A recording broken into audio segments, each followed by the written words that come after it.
A trial of live facial recognition cameras on one of the capital's high streets. It's catching criminals, but causing controversy. You get people that are out that should be inside, and they're going to get captured, aren't they? That's the idea of it, surely. Not to say that I'm for or against, but it can be misused. Also on the programme, the race is on. Can you beat a London bus on foot? Turns out you probably can. And I'm on Vauxhall Bridge, where new restrictions are on the way for what's being called safety critical reasons. I'll have more details later in the programme. And from live music to our tourist hotspots, London has been voted the world's capital of culture. The Met says it is planning a policing operation on an unprecedented scale as two protest marches and the FA Cup final take place on Saturday. Thousands of officers will be involved, along with armoured vehicles, drones and live facial recognition cameras.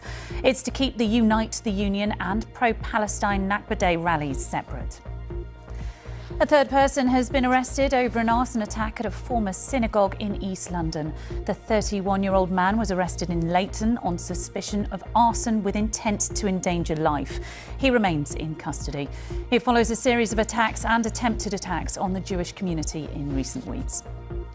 A Surrey MP is calling for a ban on learner moped riders delivering fast food. Reigate MP Rebecca Paul says it's needed to stop basic training become a licence by proxy. She says some use a loophole in the system which allows them to drive commercially without a full licence.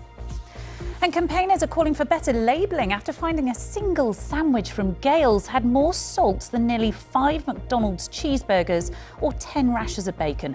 The group Action on Salt and Sugar, based at Queen Mary University of London, found several other high street sandwiches also contained alarmingly high levels of salt.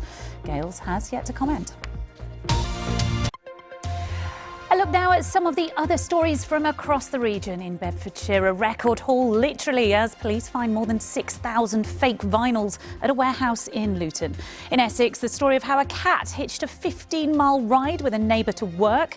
And staying in Essex, learn about another 2,000-year-old treasure discovered during an archaeological dig in Great Baddow. Those stories and plenty more on the BBC News app. More than 170 criminals, including a woman wanted for more than 20 years, have been arrested during a trial of live facial recognition in Croydon. Scotland Yard says crime fell by more than 10% during the 6-month trial on the High Street, which proves what a powerful tool the technology is. But the Civil Liberties campaign group Big Brother Watch has called for strict safeguards. London's average bus speed is no faster than jogging pace at just over 7 miles per hour. That's according to the Confederation of Passenger Transport. It blames congestion, roadworks, 20-mile-per-hour speed limits and the expansion of cycle lanes and low-traffic neighbourhoods. And it wants investment in the capital's bus network. TfL, which says average speed is closer to 9 miles per hour, says it is determined to improve journey times and has plans to expand bus priority technology. A new weight restriction will be introduced on Vauxhall Bridge from the 1st of July after a recent assessment found signs of deterioration. The 18-tonne limit has been described as safety critical by TfL and will remain in place while the Transport Authority develops plans to address structural concerns. Emergency vehicles and buses will be exempt from the restriction. Now, if you are a fan of the fruit, then you will know that its peak mango system, it has well and truly arrived. Among the most sought-after varieties is the Alfonso mango, known for its rich flavour and short season. But traders say supplies are tighter this year and prices are climbing. They blame a mix of poor weather, higher costs and wider global pressures linked to the conflict in the Middle East. Bhavani Vadi has been looking at London's love for the mango.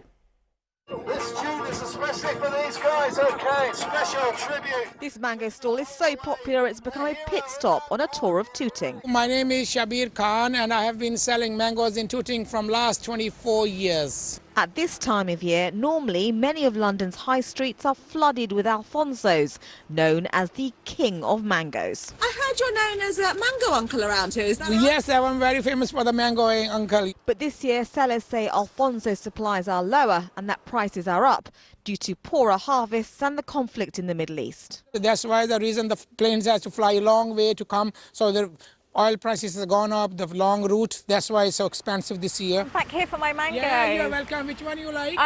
Definitely Alfonso's. Alfonso, we got a... For many Londoners of South Asian heritage, mango season is highly anticipated. I'll take 5 big ones. that big one. Ranji is a food writer and influencer known as Tooting Mama. They're not as fibrous as, say, like the mangoes you get in your supermarket. They're definitely not sour. Very, very sweet. Very soft. I mean, the best way, I think, is to actually just eat your Alfonsos because they're so special. And I always say, if the French have Beaujolais, we've got our mangoes. She's noticed far fewer Alfonso mangoes on sale this year. I've seen mango sellers bringing them in by the trolley load, and there are just so many people crowded around the mango sellers wanting to get their mangoes. And this year, it feels like it's really empty. If you don't want to eat them straight and you want to do something with them, this is a really quick, easy recipe, which is for a mango lassi. So we've got our mangoes. I use a bit of Greek yogurt, milk, add a bit of honey to sweeten it. I like to add some cardamom, and these are really soft. Don't let it slide away. Much better than buying it in the supermarket. Alfonso season is short-lived and will be ending in a few weeks.